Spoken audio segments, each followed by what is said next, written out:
Welcome back to Hot Air with me, Joshua Roberts. Hello, little love muffins, heartbreak heroes, situationship survivors, and emotionally unavailable hotties pretending that they don't care about labels. This is the podcast where we vent, we flirt, we spiral a little or a lot, and then we grow and glow up. Ideally, we get hotter and wiser. Again, I'm Joshua Robert. I am a professional overthinker, part-time romantic, full-time dramatic, and today we are talking about a holiday that sends half of the population into a glitter-covered joy spiral and the other half into a CVS aisle rage blackout. That's right, it's Valentine's Day tomorrow. Cue the roses, cue the candy, cue the, it's so commercial people that are crawling out of the woodwork like seasonal cockroaches, okay? Listen to me, okay? I already know that some of you just rolled your eyes so hard. And honestly, I kind of did too.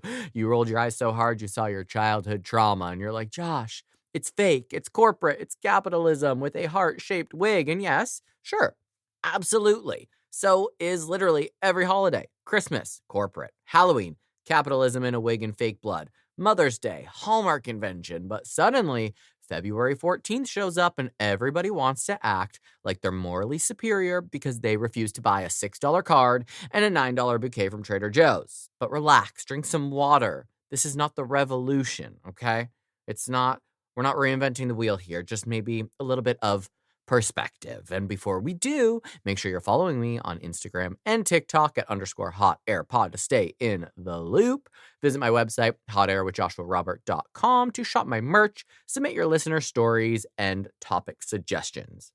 And this is just a cute little mini-sode. I definitely wanted to kind of focus in on V-Day. I know I said I wasn't going to do a lot of Friday episodes, and that's kind of been fact the last few weeks. But tomorrow is February 14th. Today is February 13th, Friday, February 13th. So I was like, I can't not do a specific Valentine's Day episode. So that's where we're going with this. It's going to be short. It's going to be sweet. It's going to be fun. So let's hit it.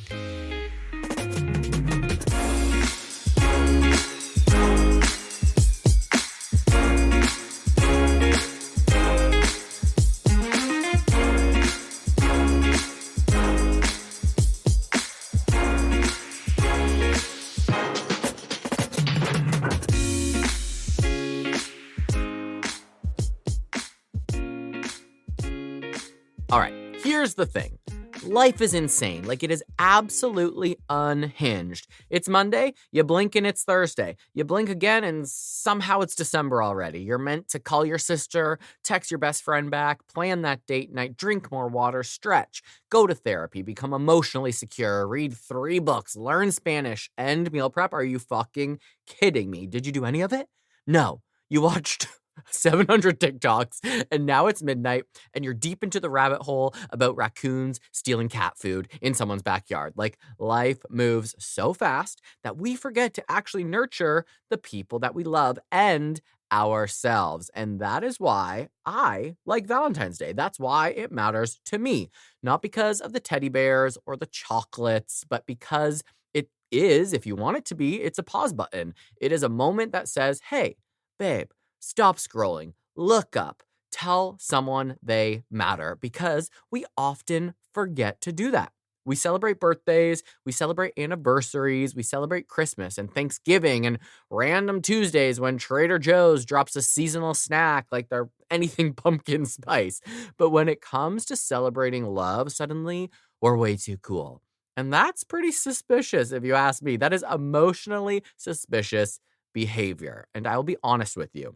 I used to be a little bit, kind of, one of those people who didn't want to celebrate. I used to pretend that I was above it. I was like, oh, I don't need Valentine's Day. I show love every day. Okay, Gandhi, calm yourself down. But do you, though?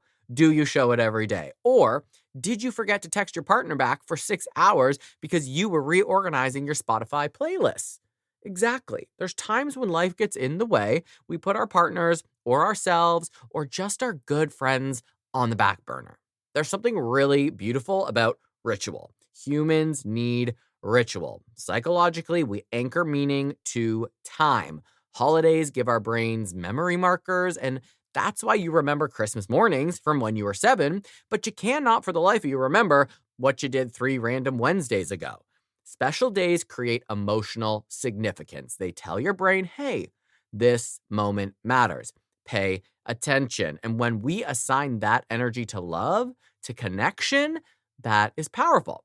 But let's talk about the haters for a second. And it's okay to be a V-Day hater. Like, whatever, live your dream, live your fantasy, because the anti-Valentine's Day crowd is very loud. They are so loud. They're outside with their megaphones like, love is a scam. And I want to be like, sir, who hurt you? Show me on the teddy bear who hurt you. My friend Jessica used to say to me in the grocery store, shout out, Jess, if you're listening, she would literally stop in the middle of an aisle and she would be like, show me on the doll where he touched you. Like the most random things. Anybody who knows her that's listening knows she lives to humiliate me. God, I should just do a whole episode about all the things she used to say. But anyway, that's what made me think about that. Show me on the teddy bear where he hurt you. Okay. But there's actually psychology behind why people resist Valentine's Day so hard. And it's kind of fascinating. A lot of it comes down to expectations and vulnerability. Valentine's Day has this weird pressure that is attached to it. We know that. We've been fed this rom-com fantasy that if you're loved correctly, someone will rent out an entire rooftop, hire a violinist, and propose with a drone light show. That's not reality, unless you're like fucking Elon Musk, and frankly, why would anyone want to be him? But if that doesn't happen, if you don't get your drone show, suddenly you feel like something's wrong with you or something's wrong with your relationship. And that is not romance. That is performance anxiety. I think we're all trying to live up to expectations that were fed to us through Disney, through rom-coms, through those 90s hit movies that we absolutely loved. If you're my age, maybe a little bit later, early 2010s, if you're younger. Psychologists talk about something called avoidant coping. When something makes us feel vulnerable, like the possibility of rejection or disappointment, we sometimes reject the whole thing first. It's easier to say Valentine's Day is stupid than to admit that you wished someone would have planned something sweet for you. Like, that one stings, right? And it stings because it's real. It's easy to say that V-Day is dumb, but if you had somebody that did something sweet for you, you would like it more. It's like when someone says, I hate birthdays, but what they really mean is no one ever made me feel special on my birthday, and that hurt. I know plenty of people that are like that. So instead of hoping, again, they opt out. Instead of hoping someone's going to do something for their birthday or for Valentine's Day, they just say, no, I'm unsubscribing from that holiday. It's emotional self-protection. If you don't expect anything, you can't be let down. It's giving I didn't even want the job anyway energy. Meanwhile, you already planned your whole entire life around the new job you were applying and interviewing for, right? And then there's the comparison trap. Social media has turned Valentine's Day into the Olympics of romance. Everyone is posting roses, candlelit dinners, surprise trips to Paris, matching pajamas, couples who look like they moisturize together. Meanwhile, you're at home eating cereal out of a mug, okay? Probably with a martini in your other hand. Of course, that makes you feel bad. Anyone would feel bad. Your brain is like, am I failing at love? Am I failing at life? And no, you're not. You are just seeing a highlight reel with a filter and a ring light that makes you feel bad about the current life you're living. Also, and this one's big, consumer culture has convinced us that love has got to be expensive. If you're not dropping $400 on dinner and gifts, it doesn't count. All of a sudden, like, what's even the fucking point? That is nonsense. Some of the most romantic things that I have ever experienced were free. A sunset walk, cooking together, just like laying on the floor or sofa or in bed, talking about life, laughing so hard that you're snorting. Love is attention, it is presence, and love is like, I see you. It's not, I financed this. And I said this to my new man friend the other day. He sent me some flowers and I was like, you could have sent me a blade of grass. Like, I would rather a blade of grass from someone who's not going to disappear and fucking abandon me rather than a gazillion-dollar bouquet of flowers. And that sums it up perfectly. So here is how I see it. Valentine's Day isn't about proving anything. It is about pausing. It's about intentionality. And it's about saying, hey, in the chaos of everything, you matter to me. So if you're in a relationship, it doesn't need to be big. It doesn't need to be Pinterest core. It can literally be put your phones away, Cook dinner together, light a candle, and talk about your dreams. Like, I just got full body chills. That sounds so fucking romantic to me. Ask questions that you maybe haven't asked each other in a while. When was the last time you actually asked your partner how they are doing, not just how was work? There is a very big difference. One is logistics, one is intimacy. Research shows novelty and shared experiences strengthen bonds. That's why date nights actually work. Your brain releases dopamine when you try something new together. It tricks you into feeling closer. So, Valentine's Day can just be an excuse to do something different. Why not? Go take a dance class, go to a museum, make terrible pottery at a pottery studio down the road, get lost somewhere, build a memory. That is the good stuff. And now, if you are single, baby, this is not a sad day. This is a powerful day, and I will die on this hill because I've spent most of my Valentine's days very, very single. The most important relationship you will ever have is the one that you have with yourself. Period. End of story. You wake up with you. You go to bed with you. You deal with your brain 24/7, and we know that that can be a little bit crazy. If you can't take yourself on a date, how are you expecting someone else to magically fix that? You should be loving the fuck out of yourself. And there's something wildly hot about self-dating. It's main character energy, like take yourself to dinner. Dress up for yourself. Buy yourself flowers. Write yourself a love letter. And it sounds so cheesy until you do it. And suddenly you're like, wait a second, I kind of love me. I kind of just want to date me. And that is the exact point. I buy myself flowers. I used to do it almost every week. Sometimes I don't. I just bought myself a new bouquet. I always get the same cute white roses, and it makes me feel good. Like, I'd love just like bringing them home and putting them in a nice vase and just looking at them and being like, I'm treating myself like I'm dating myself. Sometimes I get dressed up to go to the grocery store. Sometimes, mostly when I'm on vacations, I take myself out to really nice dinners. I treat myself to things that I would want somebody to do for me. Date yourself. Self-compassion research shows that when we treat ourselves with kindness, our stress decreases and our confidence increases. When you practice caring for yourself intentionally, you literally rewire your brain to believe that you are worthy of love. And guess what happens when you believe that you're worthy? You stop accepting crumbs. You stop entertaining the you up texters. Valentine's Day can be your annual check-in, your how am I loving myself lately check-in moment. Are you resting? Are you having fun? Are you feeding your creativity? Or are you just grinding nonstop waiting for someone else to validate you? Because that's exhausting and also like totally illegal in my apartment. Don't do that. You do not need to be validated by anyone else. And I promise, after this whole year of therapy, when I feel like I finally learned my worth, I understood my importance, what I have to bring to the table, and it started to heal all these wounds. Some of them I didn't even know that I had. I finally realized my worth. And that's when I was like, wait a second. Anybody who dates me is fucking lucky. Sure, I still have my red flags and my bullshit and things like that. But again, it is exhausting waiting for someone else to validate you.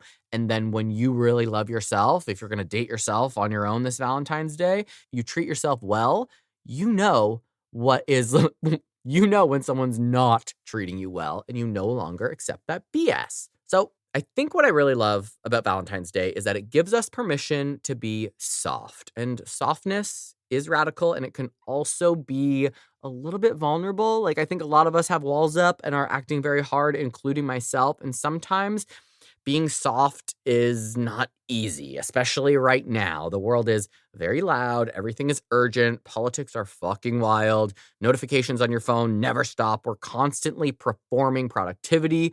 When do we ever just like feel? When do we ever just say like, I care about you without absolute irony? We've gotten so sarcastic as a culture, myself included. Everything is a joke, as you know. Everything is detached, like, LOL, love is dead. Men are shit. Men are terrible. Is it though? And are they though? Or are we just scared to admit what we want? I used to always say with my friends, sometimes I do still say it, men ain't shit. Men are all the same. But if we have that perspective on the world, we're never going to meet someone that isn't shit. That isn't like every other guy. We're setting ourselves up to repeat the same pattern over and over again. And frankly, I'm tired of pretending that it's cooler to be cynical. because it is not. It can be fun, it can be funny, but not all the time. It is way braver to care. It's way braver to send the text, to plan the date, to buy the flowers, to say, I fucking like you, to say, I fucking love you. That is risky, that is human, and that is hot. It's hot. Just be vulnerable and speak your mind and share your feelings. So here's my challenge for you, not only this Valentine's Day, but this year. Take the pressure off. Forget perfect. Forget Instagram. Forget what you think it's supposed to look like. Just ask yourself one question. How can I show love today to myself or someone else in a way that feels real? Maybe it's baking cookies for your friends. Maybe it's calling your mother. Maybe it's writing a thank you note to someone. Maybe it's taking a bath and going to bed early. I'd live for that. Maybe it's finally blocking that toxic ex. And honestly, that might be the most romantic act of all. Removing that connection from the past. I did something very recently like that. I deleted something that I didn't think I would delete ever because it connected me to a past relationship, and not because I want that relationship anymore. There's no ounce of me, no ounce of me at all that does. And anyone that knows me knows that to be fact. But there's pictures, there's videos, there's this and that. And it's like, why are we holding on to that stuff? Delete it, get rid of it. So protect your peace, protect your heart at times, but celebrate love in whatever messy, imperfect way that feels true to you. Because at the end of the day, Valentine's Day is not about proving you are loved. It's about practicing love, and practice makes better every time. So go light a candle, put on something that makes you feel cute, text someone that you adore, take yourself on a date, be cheesy, be tender, be ridiculous. Like, life is so fucking short, and it's weird and chaotic, and we deserve little tiny pockets of sweetness in all of the chaos. And if anyone tries to shame you for celebrating, just smile, blow them a kiss, and go enjoy your chocolate like the emotionally evolved icon that you are. And that, honestly, is it. That's all I wanted to say about V-Day. That's my little word vomit moment, okay? I really hope that if you do have a partner, that you do take the time to check in with each other, especially like if you have kids, if you're straight. Like, oof, my biggest fear is being straight and having a child. Thank God that won't happen.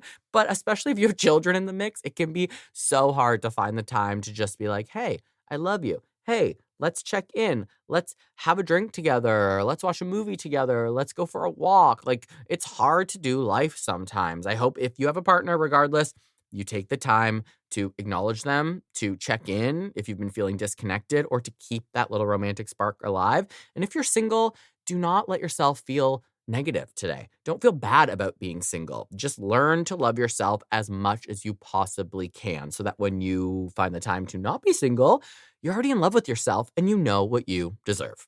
And my spicy cupids, that's really it for today. If you love this episode, share it. Share it with someone that you care about, or share it with yourself and listen to it over and over. I fully support sending yourself my content, even if you've already listened to it 12 times.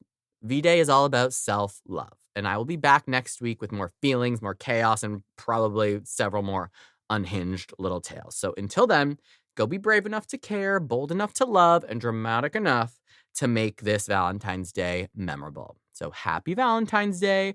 Stay hot, stay sexy, stay naughty, stay curious. Just go be a bad bitch. And I will see you next Tuesday.